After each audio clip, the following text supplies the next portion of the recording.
extended period as we recover from the pandemic. They must not be left behind. Thank you. Janet Kruger.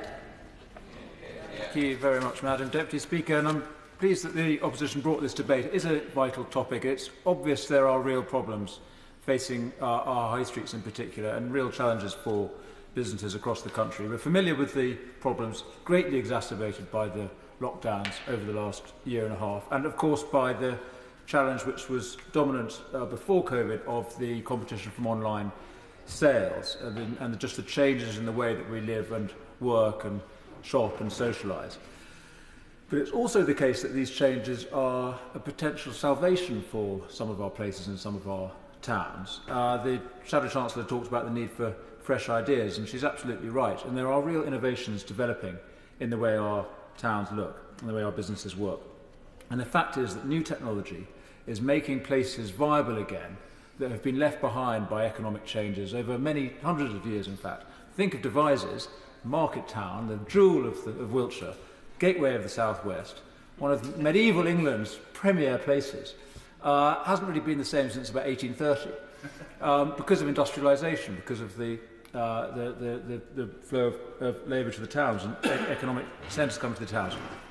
Devizes is becoming an economic hub once again because of the internet, largely, because of the opportunity to become a viable financial economic centre once again. But also, obviously, we see the opportunity for places left behind by deindustrialisation in the last few generations to prosper, thanks largely to digital. And I'm sorry she's no longer here, because I thought the speech made by the honourable member for Hull was absolutely tremendous. I mean, she sounded like one of us, talking about the glory of her place and frankly the opportunity that's been created for young people in Hull in recent years, not just because of the wonderful place that it is, but because of the opportunities of connectivity, new investment in broadband and in transport. And that is the point that we need to think about when we think about places.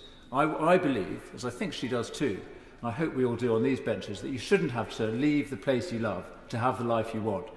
And that does not mean there shouldn't be opportunities to come and go, and for information, ideas, goods and services to travel. So we need connectivity in our places. That is absolutely vital.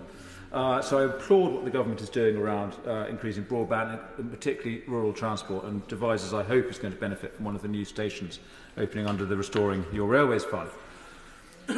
We also need more support to adapt, and I welcome everything the government is doing, particularly the Help to Grow scheme, the Start-up Loans scheme and the super deduction on capital investment. These are tremendous initiatives. And the structural help that is being provided through the Towns Fund, over £3.5 billion, benefiting 100 places with tens of millions of pounds to spruce them up. And I want to particularly mention the Community Ownership Fund that we committed to in the manifesto that is now being introduced, which is all supporting what the Honourable Lady from Hull was talking about, the pride of place, allowing communities to take ownership and support local businesses. Happy to give way. I'm grateful to my honourable friend for giving way, and I know he's a champion for community, so it's great to hear him talk about community there. And has he not hit the nail on the head here, that for our high streets, it's about creating a community of future where people come not only to shop, to do their business, but to socialise. And this is the way forward to make sure our high streets like Hinckley really are fit for the future. Very grateful for that intervention. He's absolutely right. Of course, we want a more diverse and plural high street. It doesn't all need to be retail. And actually, residential should be part of the high street of the future as well, bringing footfall. But also, as he said, all these institutions of belonging, these civil society places of gathering that enable people to come together and do work together is absolutely right. So I'll just finish, having mentioned spending, and I applaud everything that's being done about spending. A word on tax. Of course, business rates need reform, and there have been very many helpful observations, contributions on that this evening. It's right that government has effected a reduction in business rates in recent years by raising the employment allowance, a significant tax cut for small businesses, which I applaud. And it's right that we're reviewing the whole business rate system. And I do recognise the force of the argument for digital sales tax and obviously for a global corporation tax. These are the right things to be exploring in the context of the new world of online retail.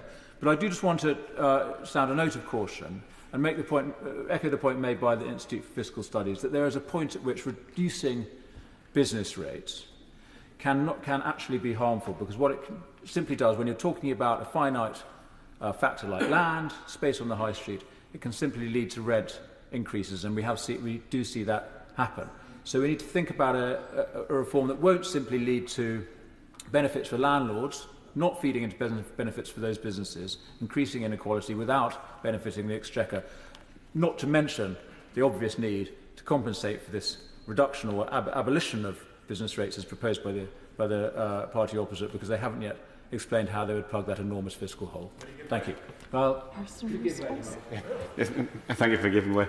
Just in terms of business rates, would you agree with me that there's also the potential for almost a three-level type of look? That we've got the high streets, you've got our out-of-town shopping, as well, as well as the online businesses, and there are three different categories. That we can all go to. Even around the Sedgefield constituency, we've got out-of-town shopping centres where they're doing very well, thank you. And meanwhile, the high streets are in a very difficult place. And I'd just like to go back to his earlier point in terms of just reminding him that, when it comes to railway stations, whether it's Devizes or whether it's Furry Hill, the hope that they can give to local communities in terms of developing it. The honourable gentleman has only just arrived. And having a long intervention, having only just got here, is just taking up the space of others. So, Danny Kruger. Thank you. Thank you for the intervention. He's absolutely right. And just on his first one, of course, the challenge is to get a flexible system that recognises the diversity of our business system, and that's why an overall review of business rates is better than some blanket abolition.